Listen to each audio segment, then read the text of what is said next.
رب کا ہے فرمان، اس پہ جا قربان، پیغام قرآن، پیغام قرآن۔ الحمدللہ رب العالمین والصلاة والسلام علی سید المرسلین، اما بعد فاعوذ باللہ من الشیطان الرجیم، بسم اللہ الرحمن الرحیم۔ الصلاة والسلام علیکہ یا رسول اللہ وعلی آلک واصحابک یا حبیب اللہ، الصلاة والسلام علیکہ یا نبی اللہ وعلی آلک واصحابک یا نور اللہ۔ ناظرین، ایک بار پھر پروگرام پیغام قرآن لے کر حاضر ہیں الحمدللہ عز و جل۔ اس میں ہم قرآن پاک کا ایک خوبصورت واقعہ سنتے ہیں، اس سے ملنے والا میسج سنتے ہیں، اور پھر تعارف قرآن کے ذریعے قرآن پاک کی ایک سورت کا خوبصورت تعارف بھی سنتے ہیں۔ آج کون سا واقعہ ہم نے سننا ہے؟ آج قرآن پاک کا ایک ایسا شاندار واقعہ سننا ہے، ایک ایسے نبی علیہ السلام کے بارے میں جاننا ہے جو ہر سال آج بھی، جی ہاں، ہر سال آج بھی حاجیوں کے ساتھ حج کرتے ہیں۔ اسی لیے ہمارے اس پروگرام کا ٹاپک ہے ہر سال حج کرنے والے نبی علیہ السلام۔ وہ کون سے نبی ہیں، ان کا نام کیا ہے، سب آپ کو بتائیں گے۔ اول تا آخر ہمارے پروگرام میں ہمارے ساتھ آپ نے شامل رہنا ہے۔ یہ جو اللہ کے نبی ہیں، یہ حضرت حزقیل علیہ السلام کی خلیفہ اور جانشین ہے۔ بعض مورخین کا اس بات پر اتفاق ہے کہ یہ اللہ کے نبی حضرت ہارون علیہ السلام کی نسل سے ہیں، اور ان کا نسب نامہ کیا ہے؟ اب میں آپ کو نام بتاتا ہوں۔ وہ اللہ کے نبی حضرت الیاس علیہ السلام ہے، اور آپ کا جو نسب نامہ ہے الیاس بن یاسین بن فخاس بن عیزار بن ہارون علیہ السلام۔ حضرت الیاس علیہ السلام کی بعثت کے بارے میں بعض مفسرین اور مورخین کا اتفاق ہے کہ وہ شام کے باشندوں کی ہدایت کے لیے بھیجے گئے، اور بالا بکہ جو کہ مشہور شہر ہے وہاں کا، ان لوگوں کی رسالت و ہدایت کے لیے آپ تشریف لائے۔ ان دنوں بالا بکہ شہر پر ارجب نامی بادشاہ کی حکومت تھی، جو ساری قوم کو بت پرستی پر مجبور کیے ہوئے تھا، اور ان لوگوں کا سب سے بڑا بت بال تھا، جو سونے کا بنا ہوا تھا، 20 گز لمبا تھا، اور اس کے 4 چہرے بنے ہوئے تھے، اور 400 خدام اس بت کی خدمت کرتے تھے، جن کو ساری قوم بیٹوں کی طرح مانتی تھی۔ وہ جو خدمت کرنے والے تھے وہ قوم کے بیٹے کہلاتے تھے۔ اس بت میں سے شیطان کی آواز آتی تھی، جو لوگوں کو بت پرستی کا حکم دیا کرتا، بت پرستی کے بارے میں بتایا کرتا تھا۔ اسی ماحول میں حضرت الیاس علیہ السلام ان لوگوں کو توحید اور خدا پرستی کی دعوت دینے لگے، مگر قوم ان پر ایمان نہ لائی، بلکہ شہر کا بادشاہ ارجب حضرت الیاس علیہ السلام کا دشمن بن گیا۔ انہوں نے حضرت الیاس علیہ السلام کو قتل کر دینے کا ارادہ کر لیا۔ چنانچہ آپ شہر سے ہجرت فرما کر پہاڑوں کی چوٹیوں اور غاروں میں روپوش ہو گئے، اور پورے 7 برس تک خوف و ہراس کے عالم میں رہے، اور جنگلی گھاسوں اور جنگل کے پھولوں اور پھلوں پر زندگی بسر فرماتے رہے۔ بادشاہ نے آپ کی گرفتاری کے لیے بہت سے جاسوس مقرر کر دیے تھے۔ آپ نے مشکلات سے تنگ آ کر یہ دعا مانگی کہ الہی مجھے ان ظالموں سے نجات اور راحت عطا فرما۔ تو آپ پر وحی آئی کہ تم فلاں دن فلاں جگہ پر جاؤ، اور وہاں جو سواری ملے بلا خوف اس پر سوار ہو جاؤ۔ چنانچہ اس دن اس مقام پر آپ پہنچے تو ایک سرخ رنگ کا گھوڑا کھڑا تھا۔ آپ اس پر سوار ہو گئے اور گھوڑا چل پڑا۔ تو آپ کے چچا زاد بھائی حضرت الیسع علیہ السلام نے آپ کو پکارا اور عرض کیا کہ اب میں کیا کروں؟ تو آپ نے اپنا کمبل ان پر ڈال دیا۔ یہ نشانی تھی کہ میں نے تم کو بنی اسرائیل کی ہدایت کے لیے اپنا خلیفہ بنا دیا۔ پھر اللہ تعالیٰ نے آپ کو لوگوں کی نظروں سے اوجھل فرما دیا، اور آپ کو کھانے اور پینے سے بے نیاز کر دیا، اور پھر آپ کو اللہ عز و جل نے فرشتوں کی جماعت میں شامل فرما لیا، اور حضرت الیسع علیہ السلام نہایت عزم و ہمت کے ساتھ لوگوں کی ہدایت کرنے لگے۔ اللہ تعالیٰ نے ہر قدم پر ان کی مدد فرمائی، اور بنی اسرائیل آپ پر ایمان لائے، اور آپ کی وفات تک ایمان پر قائم رہے۔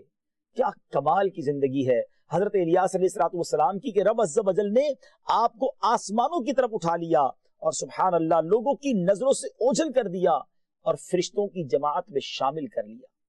اللہ تعالیٰ نے تمام پہاڑوں اور حیوانات کو حضرت الیاس علیہ السلام کے لیے مسخر فرما دیا۔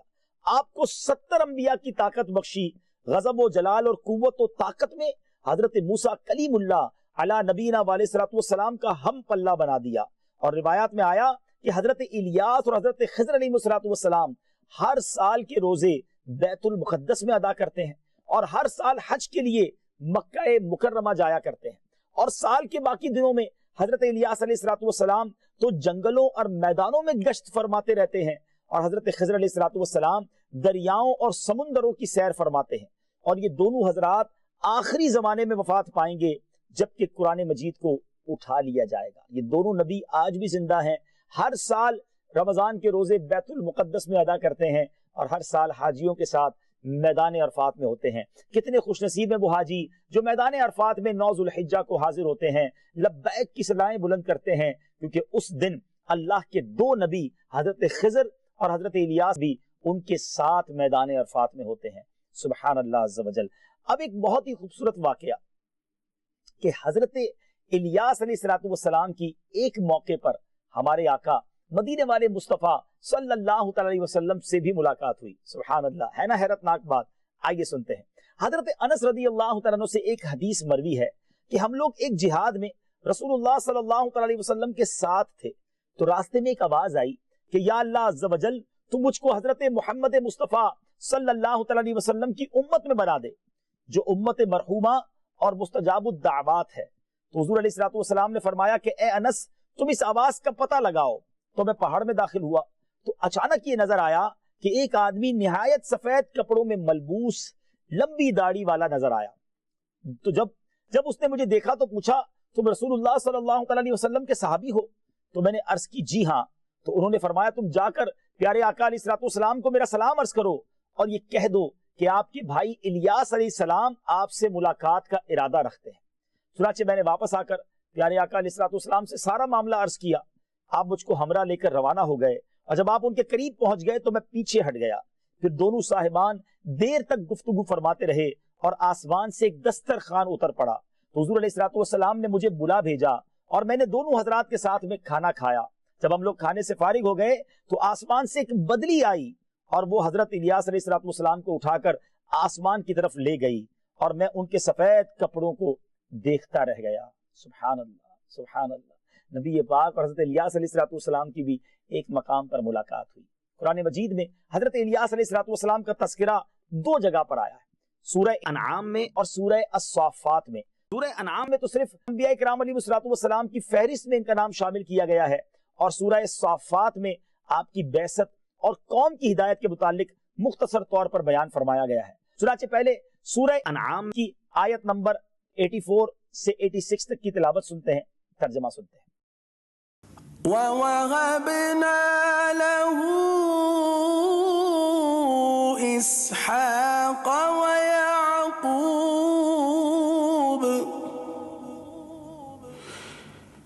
كُلًّا هَدَيْنَا وَنُوحًا هَدَيْنَا مِن قَبْلُ وَمِن ذُرِّيَّتِهِ دَاوُودَ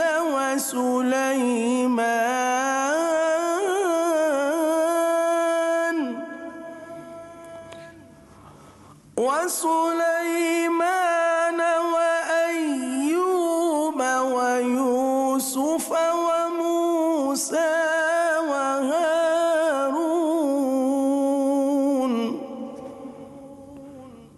وكذلك نجزي المحسنين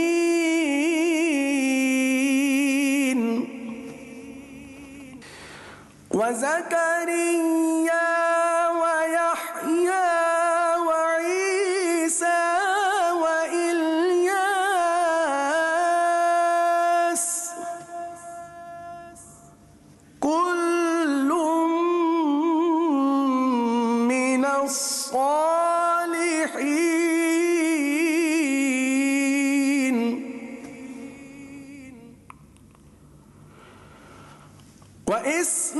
وإسماعيل واليسع ويونس ولوطا وكلا فضلنا على العالمين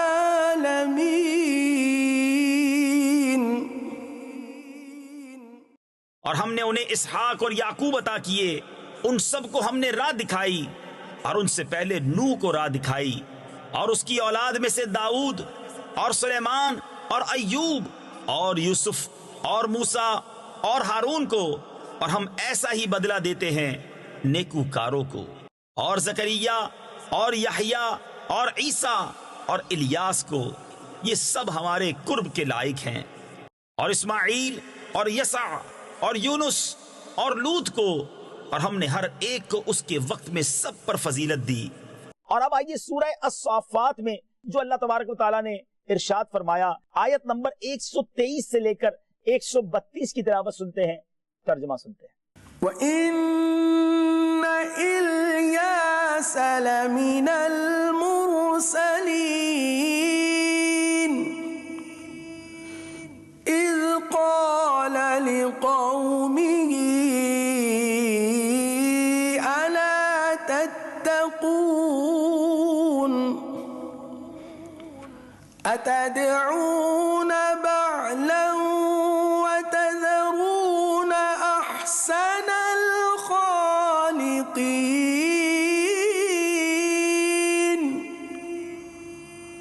اللَّهَ رَبَّكُمْ وَرَبَّ آبَائِكُمُ الْأَوَّلِينَ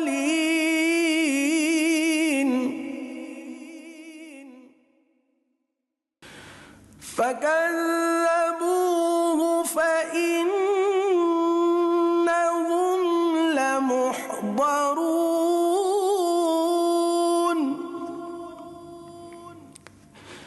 إِلَّا عِبَادَ اللَّهِ الْمُخْلَصِينَ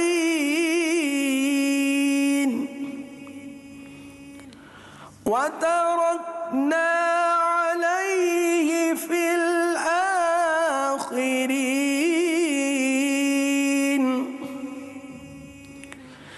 سَلَامٌ عَلَى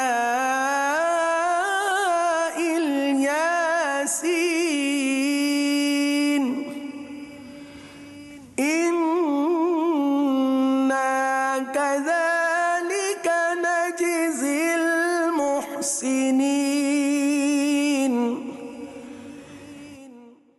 إِنَّهُ مِنْ عِبَادِنَا الْمُؤْمِنِينَ۔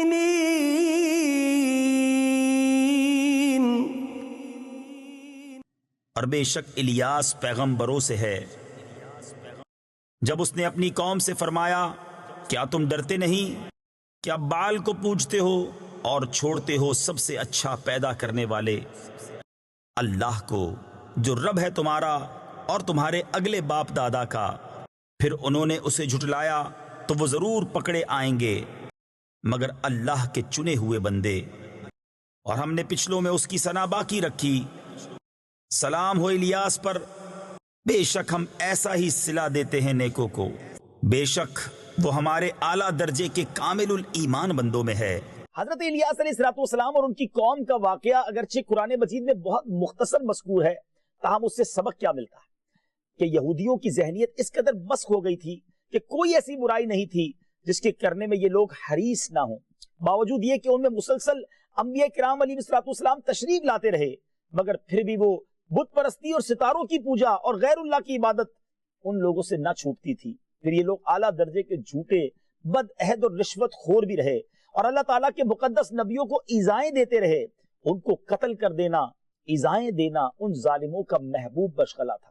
بہرحال ان ظالموں کے واقعات جہاں ان لوگوں کی بدبختی اور مجرمانہ شقاوت ہمیں بتاتی ہے، وہیں ہم لوگوں کے لیے یہ نصیحت اور عبرت ہے کہ اب جبکہ نبوت کا سلسلہ ختم ہو چکا ہے تو ہمارے لیے بے حد ضروری ہے کہ خدا کے آخری پیغام یعنی اسلام پر مضبوطی سے قائم رہ کر ان بدبختوں، ان بے ایمانوں کے ظالمانہ طریقوں کی مخالفت کریں، اور ان بے ایمانوں کے طرف سے پہنچنے والی تکلیفوں اور مصیبتوں پر صبر کر کے خدا کے مقدس نبیوں کی اسماء حسنہ کی پیروی کریں۔ ناظرین، یہاں یہ بات سیکھنے کو مل رہی ہے کہ اللہ تبارک و تعالیٰ نے اپنے نبیوں کو کیسے کیسے کمالات سے نوازا۔ رب عز و جل جسے چاہے جیسے انعامات عطا فرمائے۔ حضرت الیاس علیہ السلام ہزاروں سال گزرنے کے باوجود آج بھی دنیا میں موجود ہیں، اور یہ اللہ کی شان ہے، اللہ کی قدرت ہے۔ اللہ جسے چاہے جو عطا فرمائے، وہ مالک کل ہے، وہ خالق کل ہے، وہ قدرت اسی کی ہے۔ مگر اگر کسی اور کو کوئی شان نصیب ہو جائے، کوئی کمال حاصل ہو جائے، جیسے انبیاء کو معجزات ملے، اولیاء کو کرامات ملی، تو اس میں کنفیوز نہیں ہونا چاہیے۔ رب جسے چاہے جو عطا فرمائے۔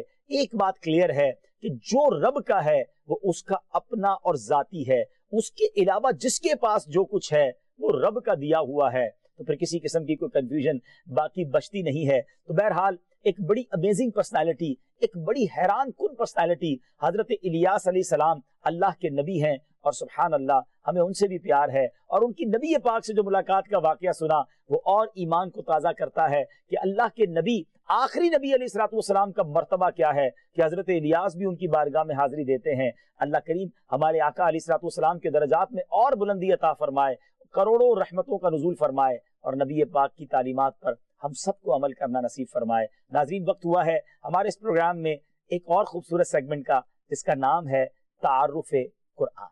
پیغام قرآن۔ ناظرین، آج تعارف قرآن میں ہم ایک بڑی مشہور و معروف قرآن پاک کی سورت کے بارے میں جانیں گے، اور وہ سورت کون سی ہے؟ سورہ قریش۔ جی ہاں، آئیے سورہ قریش کے بارے میں کچھ جانتے ہیں، بلکہ ایک کام کرتے ہیں، سورہ قریش کے بارے میں جاننے سے پہلے آج پہلے سورہ قریش کی تلاوت سنتے ہیں، اس کا ترجمہ سنتے ہیں، پھر آپ کو تعارف سناتے ہیں۔ لإيلاف قريش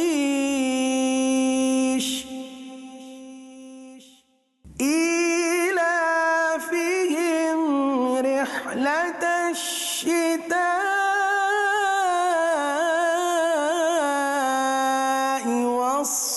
والصيف فليعبدوا رب هذا البيت